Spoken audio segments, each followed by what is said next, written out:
Ity eto ity no sandrika na ambohiby izay mamatsy rano ny mponiny tsy roa mandidy ray amanontolo. Miasimba tsikelikely izy eo ankehitriny noho ny fahasombany ny tontolo iainana amin'izao fotoana izao ka zara raha mamoaka rano ireo loharano enina izay tena fototry ny famatsiana ny barazy. Iverina fa afaka folo taona any ho any dia horitra tanteraka ny rano n'Ambohiby raha tsy voajery aingana. Apetraka arak'izany ny projet d'urgence na ny tetika asa maika amonjena n'Ambohiby. Hitantsika amin'izao ny fahakelezan'ny loharano mamantra ny barazy io fa mahay tanety eto amin'ity loharano ity.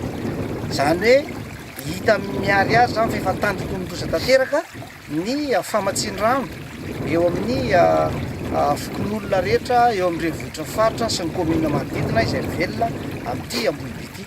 Izay no nahateraka amin'ity tetika asa maika ity amin'ny herovana faran'izay malaky ny loharano ety Ambohiby. Ka isan'ny tanterahana voalohany amin'izany reto loharano anakenina ato anatin'ity vale anankiray izay misy atsika ety.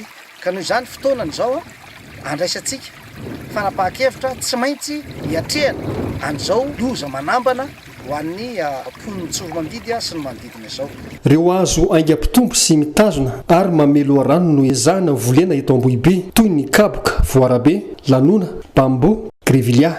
Tsy miasa rery ny faritra amin'ny tetikasa fa miara-miasa amin'ny fobe-paritry ny tontolo iainana sy ny ala ary ny aivoary eto Bongolava. Ity volana Oktobra itsahana ity moa no anomboka ny asa.